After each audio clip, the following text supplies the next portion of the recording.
South African National Rally Championship traditionally opens with a Tour Natal, and this year is no different.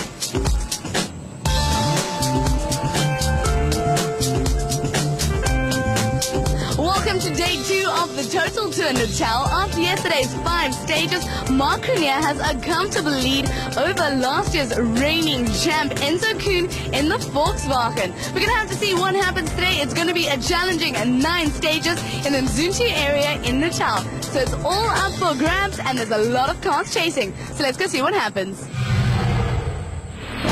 Stage 6 over 13.16 kilometers in the Scotland area of Montevideo 1. Starting off on a landing strip, the crews will also have to deal with subways under the motorway, sugarcane running, and some rough and rocky patches. As our rally leaders, Grenier and Houghton, take to the road, of course, they now have the disadvantage of having to do the sweeping work for the rest of the field. Are they going to be able to keep their lead intact? That lead overnight of just under 13 seconds over Hergenvecken and Pierre Aris. So how will that affect their stage times? And the time that they set, 9 minutes 59.5, that's the benchmark, of course, to be beaten. But look, there's a problem. Coming into the stage, it was like a horrible jump, and we came, not even in the stage, it was on the way to the stage. And we had like a funny thing in the road, and I thought, it should be fine, you know, we should have got out and checked it. What I did is it closed off the radiator, but now it's sorted, eh? Hopefully they won't be suffering from overheating problems as Hergenvecken and Pierre Aris take to stage 6. They've got that gap of almost 13 seconds to make up. Up over very rough 50k, left 1 over jump, into the bump, right 7, easy left 5, over small crest C 500, left 3 tightens to adverse 9, 3 tightens to adverse 9, 100, pole on the outside, adverse left 9, into long left 6, 80 right 4, keep in over small crest, into long right 4, opens.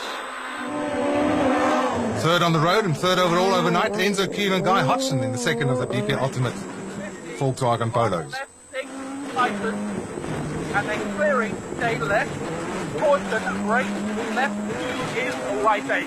Now right, left 2, right 8. Well, I'm sure they won't be happy with that time, losing about 8 seconds to the 2 previous cars on the road. So how did it go out there? A bit of a slow start. It's quite slippy still, so we're getting into it, but safe run. The G Fuel Fiesta of Reitenbach on the course and 4th on the road at the moment. Well, he's got the hammer down. That's clear from that shot. He's absolutely flying. He's a man who tends to improve on the second day of a rally. Wow, look at this, a blistering time, 9 minutes 53.6. No, they moved the flying finish, so there's not a lot of time to stop from flat out in 6, so it's, yeah, it's okay. The leading Castrol factory team, the Castrol Toyota Auris of Johnny Gemmel and Drew Surrock at the moment, 5th overall overnight, and he certainly wants to hurry it up a little bit. He's not going to be happy sitting there. And I think they're slowly but surely getting to know this car, and a good time set there as well.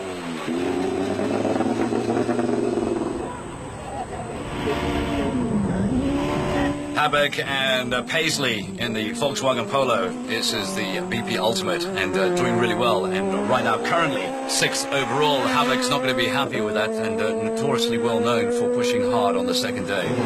3rd fastest on the stage so far. Yeah, it was quite a okay stage, a little bit slippery, but it had quite a nice flow to it, so not bad. Leroy Poulter in the second factory Castrol Toyota Auris, 7th overnight.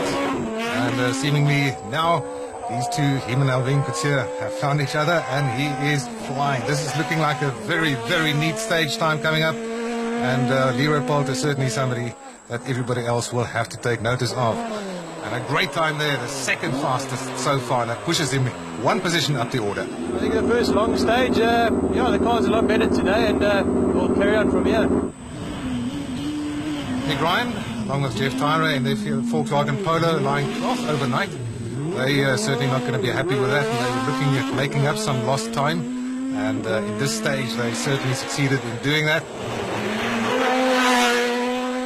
So, end of stage 6, it's Reutenbach from Poulter and Grenier. At 21.3 from Polter and Cronje.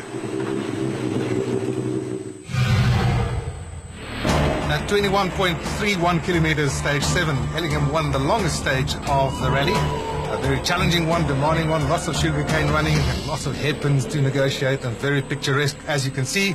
Rally leader Cronje tackling that stage, and I think he must be a little bit frustrated behind that wheel because he can see that he's being caught by his opposition. And in fact, in this stage, it would turn out that he would lose about 10 seconds. Right, let's go back on board with Fekken and Aris. Right 4 tightens to 7. Into left 7.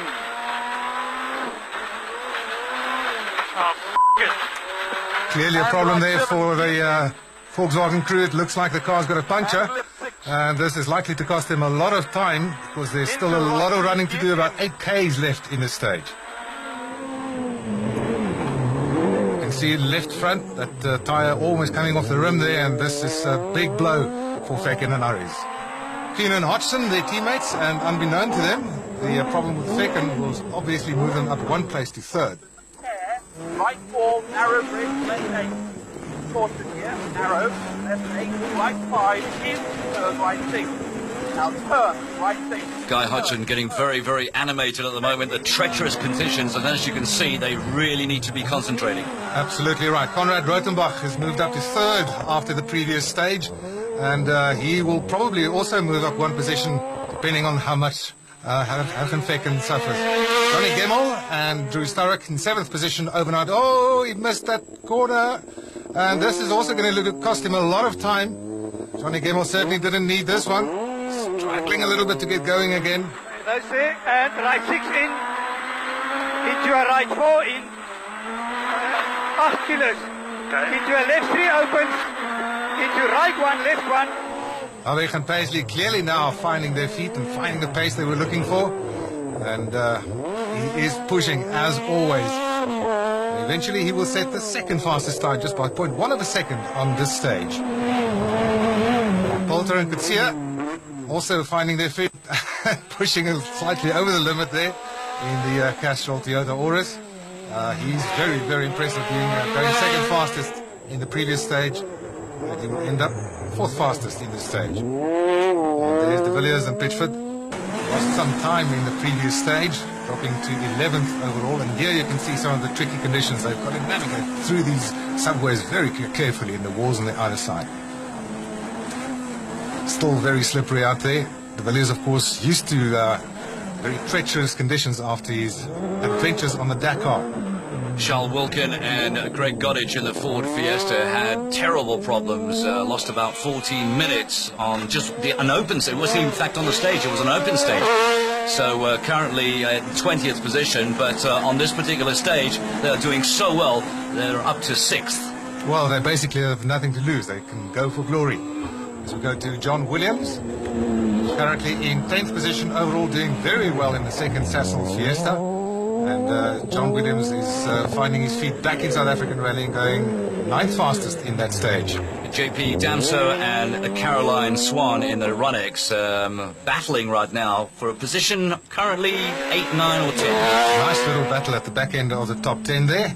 And this crew was part of it until the previous stage. Mohamed Musa and Grant Martin, who had a crash. You could see the damage to that car, the Team Total Toyota Runx. And lost about 13 minutes in the process, so back down to 29th overall after the previous stage. And getting the braking wrong there as well. That's the same right-hander that Guy Hodgson was so animated about earlier on, Steve. So this is going to cost him a lot of time. Positions after stage 7: Cronje, Reitenbach, Kuhn, Haberg, Polter and Fekken. Picking up where you left off yesterday, all going well?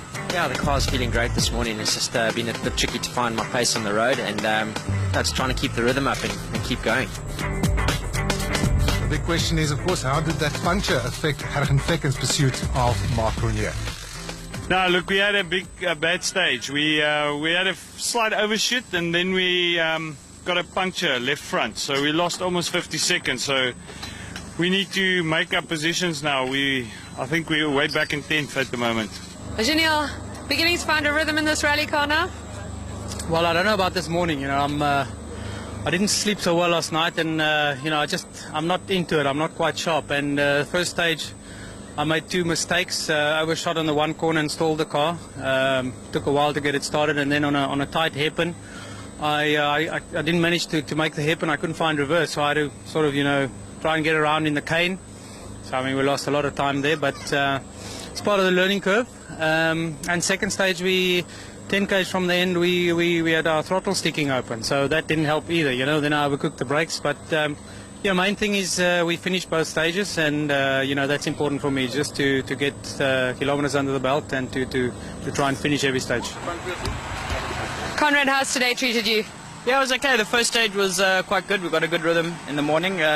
In the second stage, we were on a bit of a push and we were going quite well, but we got a puncture about 5 km from the end, so we lost, 15 seconds or so. So I think we moved up a place, but there's still quite a big gap ahead, so we're going to push hard and see what we can do. Stage 8, Esperanza won over 13.03 kilometers, and as you can see, lots of sugarcane running ahead. Just on the road, our rally leader, Mark Trenier, and will he be able to defend his lead as the others attack on these fast stages? And he sets a very good benchmark time there, 9:58.2 seconds. Yeah, it was a good stage. We had a sort of close call. Just went slightly off the road, and the cane wanted to pull us into the cane, so we just kept it pegged and managed to climb out, and then from there just kept it clean and was okay. So I'm very happy. 60, right 3 tightens to 6. Bad dip, narrow into immediate turn off hairpin, right acute. Left 3, right 2, keep in. Certainly Fecken is still boiling mad after losing over a minute with that puncture at the moment. He's certainly on the charge, currently lying 6th, but he'll improve. He is charging big time. Yeah, that's a very nice stage, eh? Very smooth, very twisty. I really enjoyed it. It was good.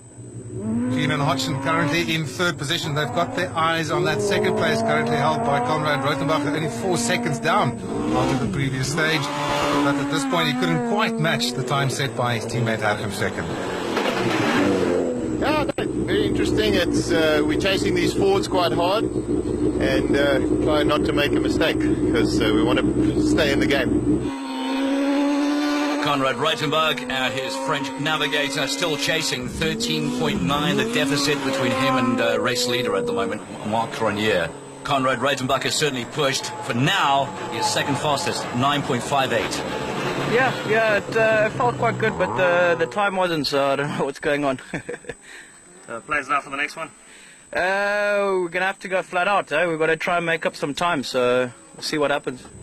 Ronnie Gemmel currently in 7th position overall, about 10 seconds away from Harkim Fecken, but he would like to close that gap, of course. Unfortunately not for him, not succeeding, losing some time to Fecken in this stage. Next up, Jan Habig, currently in 4th position and chasing down those top 3. Yeah, he's about 17 seconds behind. 4 seconds to make up on Conrad Rotenbach. Jan Habig goes 4th fastest in stage 8.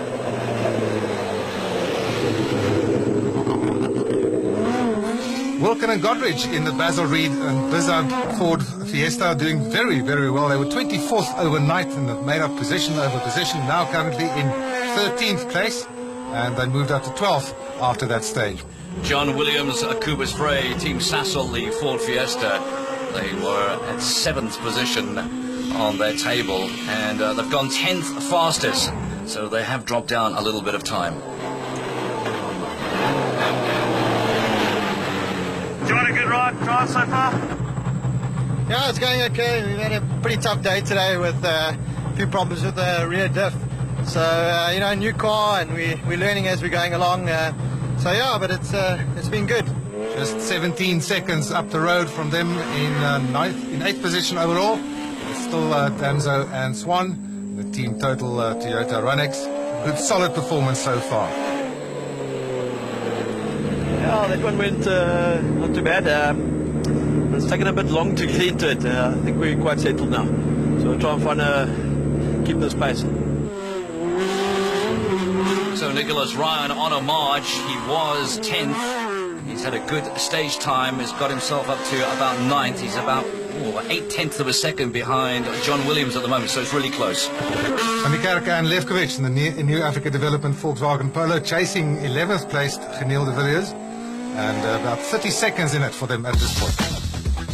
After stage 9, Grenier leads by 20.2 seconds over Rotenbach, and further down the field a tight three-way battle between Ryan Williams and de Villiers for 8th.